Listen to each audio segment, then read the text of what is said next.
एक सवाल आपको देना भारी पड़ेगा। बिल्कुल बिल्कुल। आपको मुसलमान का वोट तो चाहिए। हाँ नहीं चाहिए। जब नीतीश उसका हिजाब खींचता है, उसकी बेइज्जती करता है, तो आपके बैसपा के वर्कर कहाँ है? रोड पर क्यों नहीं आए?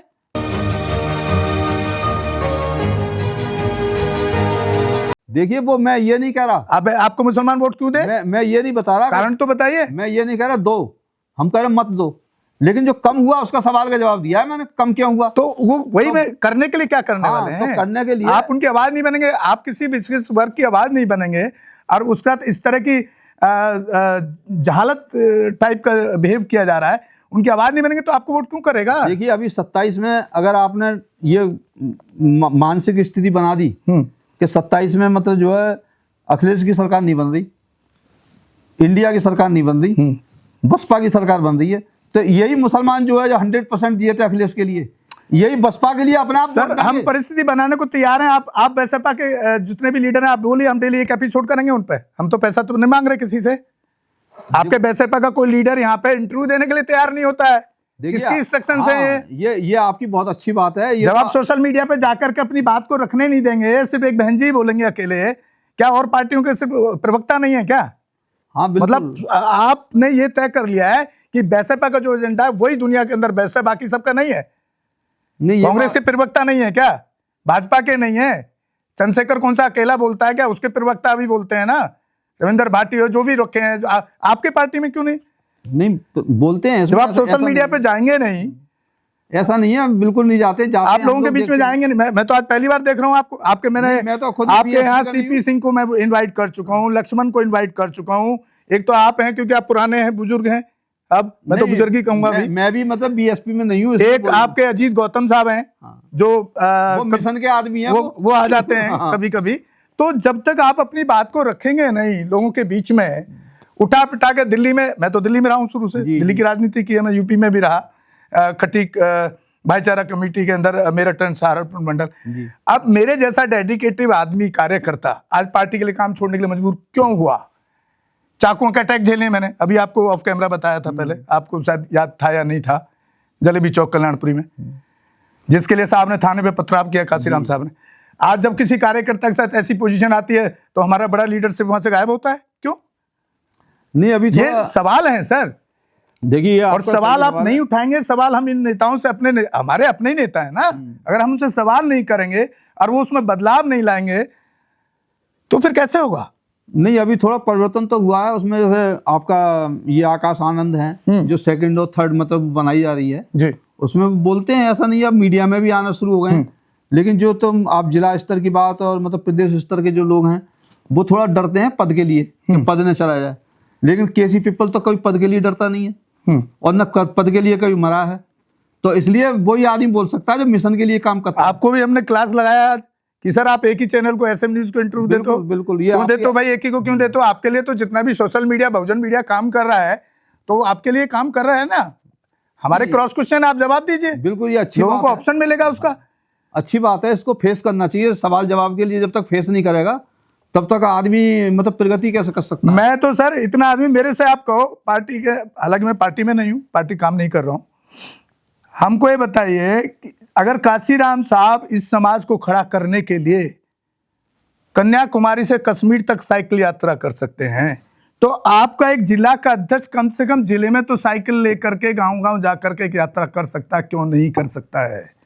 नहीं, कमजोरी तो है ये तो मैं, क्योंकि राजनीतिक सत्ता का उतना बड़ा आपको लालच हो गया है, जिसके साहब खिलाफ थे, साहब के लिए सेकंड प्रायोरिटी है राजनीति।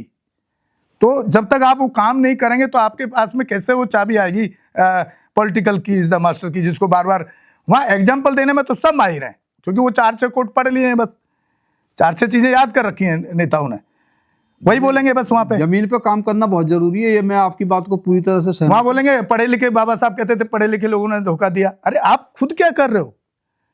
हैं? नहीं बरकर वहां कहेंगे काशीराम जी बुद्ध का भारत बना, सम्राट अशोक का भारत बना। अरे आप बुद्ध बने क्या? पहले तो अपने घर में देखो ना। हम दूसरे घर को तो तब ठीक करने जाएंगे कि जब आपने अपना घर ठीक कर लिया होगा।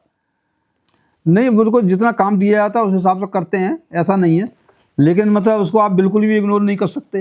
नहीं, मैं तो इग्नोर नहीं कर रहा सर, मैं तो बढ़ाने की बात कर रहा हूँ। मुझे दे दो आप जिम्मेदारी दिल्ली की, जिस दिन दोगे उसी दिन निकल जाऊंगा साइकिल से, पूरे एक कॉलोनी ना करके 6 महीने में साइकिल यात्रा करके आऊं, चाहिए उसके बाद घर नहीं लौटूंगा उससे पहले। मिल जाएगी आपको भी, आप परिवार है मेरा, बिल्कुल मिल जाएगी सर। मुझे मिले नहीं मिले मुझे इससे फर्क नहीं पड़ता, मुझे नहीं चाहिए। लेकिन जब मेरे ये एग्जांपल रखने का, ऐसे लोगों को जो जब तक ऐसे डेडिकेटिव लोगों को आप काम पे नहीं लगाएंगे पार्टी में, तो बड़ा मुश्किल काम होगा फिर प्रधानमंत्री बनाना बहन जी को, या दोबारा से मुख्यमंत्री बनाना। मेरा कहने का मतलब इतना चीज है, दर्द है वो मेरा। नहीं वो सही है, देखो दोनों चीजें होती हैं, साइकोलॉजिकल भी होता है आप और बिना वर्क के कोई भी काम नहीं हो सकता। आप उनको ऐसे लोगों को लगाइए जो पुराने लोग हैं, जो मतलब जिसको अपनी चिंता ही नहीं है। आपके जयप्रकाश रहा लड़का, आज तक शादी नहीं किया, और देखो कितने पार्टी फिर भी लगा रहा। अब देखो लास्ट तक अब दे दी जिम्मेदारी, दी ना, ले लिया ना। जो चीज अच्छी है उसको हम अच्छा बोलेंगे, बिल्कुल बोलना पड़ेगा। नहीं, समाज का जब प्रेशर बनता है तो करना पड़ता है। जैसे मतलब 19 में समझौता उनको करना पड़ा ना, प्रेशर बना समाज का, तो 19 में समझौता किया, और अभी भी मतलब अगर जरूरत पड़ेगी जी तो समाज मतलब सपोर्ट करने के लिए तैयार है, समाज में कोई कमी नहीं है।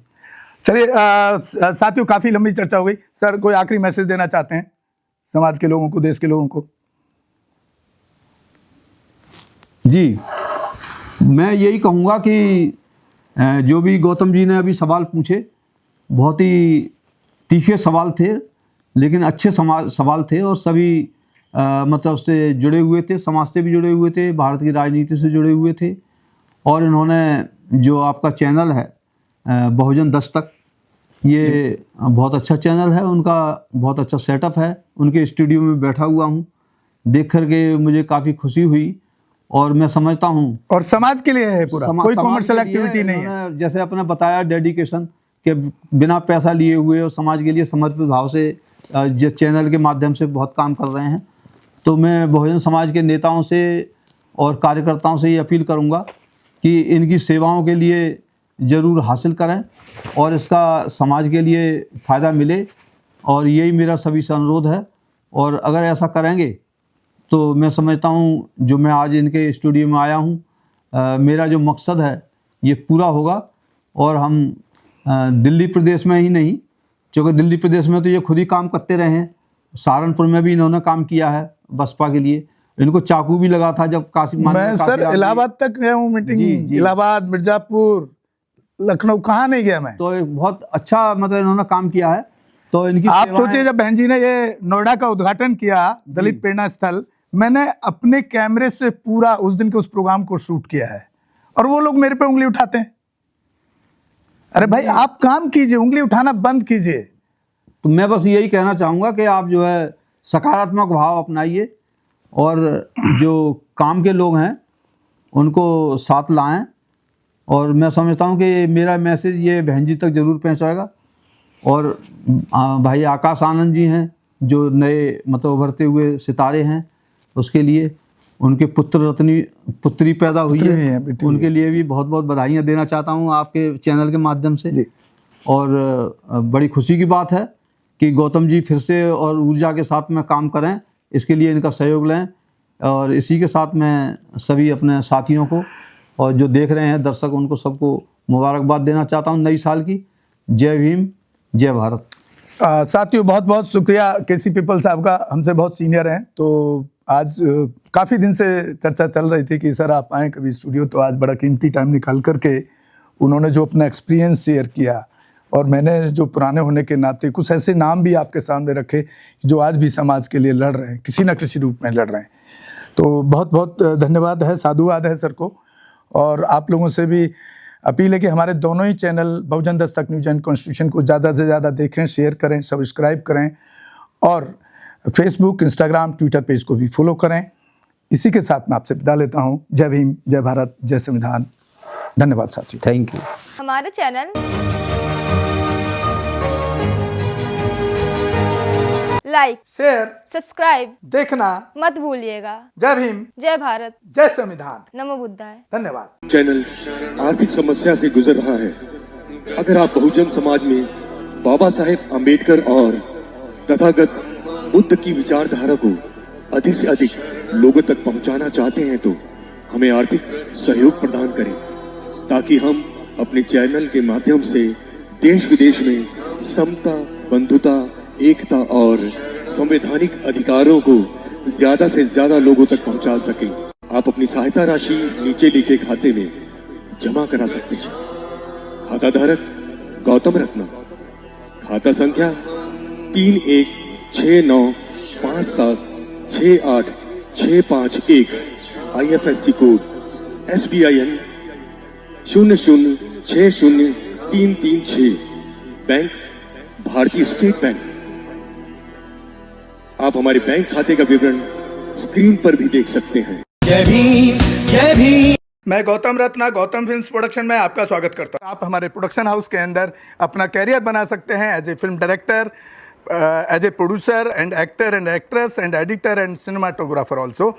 अगर आपको फिल्म से रिलेटेड कुछ भी प्रोजेक्ट आपको बनवाना है तो हमारे पास में पूरा सेटअप है, जिसमें फिल्म कैमरा है, शूटिंग लाइट्स है और एडिटिंग है। सारा A to Z एक ही जगह पर आपको हमारे यहाँ पर मिल जाएगा। तो दोस्तों, आप हमें कांटेक्ट कर सकते हैं हमारे नंबर्स पर 9810085714।